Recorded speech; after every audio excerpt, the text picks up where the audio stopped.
Sumaira Khan, I'm coming to you now. You've been in Kabul for a lot of days now, and you understand the ground realities better than obviously many of us around the world. Now, tell us, with the Americans now gone, what are the most major and immediate challenges faced by Afghanistan?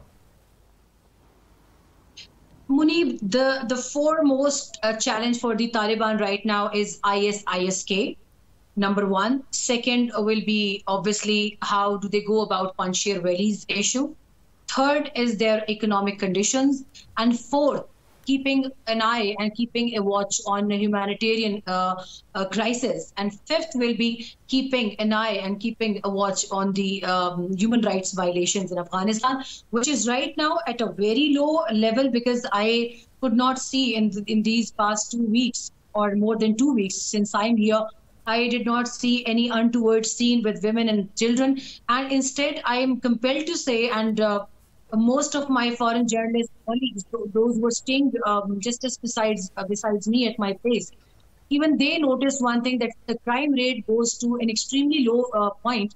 And the Taliban scout, the Taliban soldier who's right now assigned different pickets in the city on exit and entry places, they are specifically keeping an eye on every wall, on every move and every act against that goes against women or children specifically.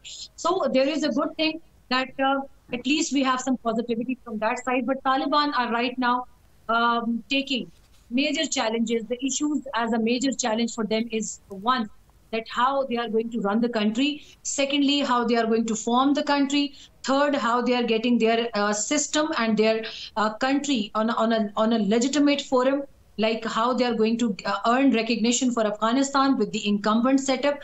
And fifth, how to avoid a major dilemma within the Taliban quarters if they are not giving a lion's share, or if they are not going to agree to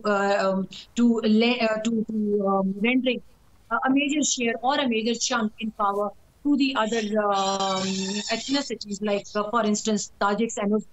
So I think there are many challenges, but the Taliban, the Taliban, the kind of Taliban I have seen and I've been meeting in the previous days and previous weeks, they are having a kind of clever strategy towards every strategy. So whenever you are there to ask a question, they already have an answer to that. And I could not and there was another major change in the existing Islamic political parties in the country, like Hizb-e-Islami. The head of Hizb-e-Islami, he has offered his unconditional support to Taliban. So it showed that they are trying to get into their scenario and get into power corridors with all support from the Islamic political party. Then they can lead towards meeting all the challenges.